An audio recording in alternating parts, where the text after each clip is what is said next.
అరుణాచల శివ. ఈరోజు కాన్ఫిడెన్స్, ఆత్మవిశ్వాసం గురించి తెలుసుకుందాం. ఎవరికైనా ఒక్కొక్కసారి ఆత్మవిశ్వాసం తగ్గుతుంది. అది వీళ్ళు వాళ్ళని లేదు, ఎంతటి వాళ్ళకైనా తగ్గుతుంది.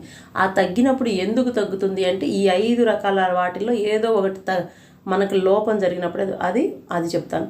పని సరిగ్గా చేయనప్పుడు, క్రమశిక్షణగా లేనప్పుడు, సేవ ఏమీ చేయనప్పుడు, సరైన ఆలోచన విధానం లేని రోజుల్లో, పొదుపు తగ్గినప్పుడు, ఈ 5లో ఏదైనా ఒకటి మైనస్ జరిగినప్పుడు మనకి కాన్ఫిడెన్స్ తగ్గుతుంది. ఆ తగ్గినప్పుడు మళ్ళీ మనం ఫిల్ చేసుకోవాలి. ఎలాగంటే సేవ అన్నాడు కదా, సేవ అంటే ఏదో ఒక సేవా సంస్థలో చేరి తగిన సేవలు అందించండి.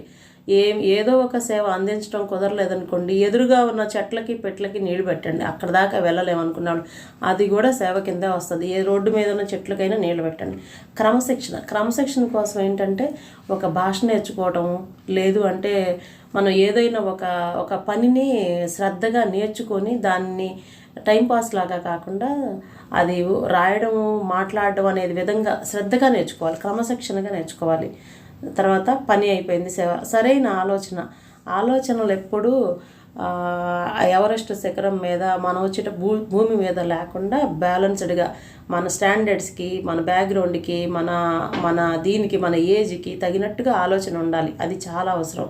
తర్వాత ఇవన్నీ ఎవరు ఏంటంటే ముందర భోజనం ఎట్లా వచ్చిందో తెలీదు, ఎక్కడో ఆలోచించామనుకోండి అప్పుడు కూడా చాలా డిస్టర్బ్ అవుతుంటారు. అదే మనిషిని డిస్టర్బ్ చేస్తుంది.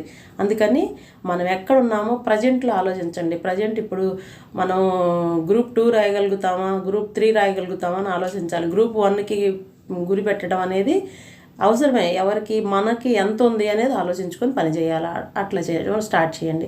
తర్వాత ఏదైనా ఉద్యోగము, వ్యాపారము అట్లాంటి విషయాల గురించి మీకు ఎవరైనా సాయం చేస్తారు కదా, హెల్ప్ చేస్తారు ఇక్కడ పేపర్లో, అలాంటి వాళ్ళకు కూడా కృతజ్ఞత తెలియజేయటం, అవి కూడా మీకు చాలా సెల్ఫ్ సాటిస్ఫాక్షన్. మీరు పలానప్పుడు ఈ యాడ్ చూసి చెప్పారు కదా, అది నాకు చాలా ఉపయోగపడింది అంటే కృతజ్ఞత అనేది ఎక్స్ప్రెస్ చేయడంలో కూడా మంచి కాన్ఫిడెన్స్ వస్తుంది. వాళ్ళు బ్లెస్ చేస్తారు మీకు ఆ టైంలో. ఆ బ్లెస్సింగ్ కూడా ఒక కాన్ఫిడెన్సే. తర్వాత చదువుకునేటప్పుడు లేదంటే ట్రైనింగ్లకి ఏదైనా ఒక ఊరు వెళ్తారు కదా, అక్కడ మీ సొంత కాళ్ళపై నిలబడడానికి పూర్తిగా ప్రయత్నం చేయండి.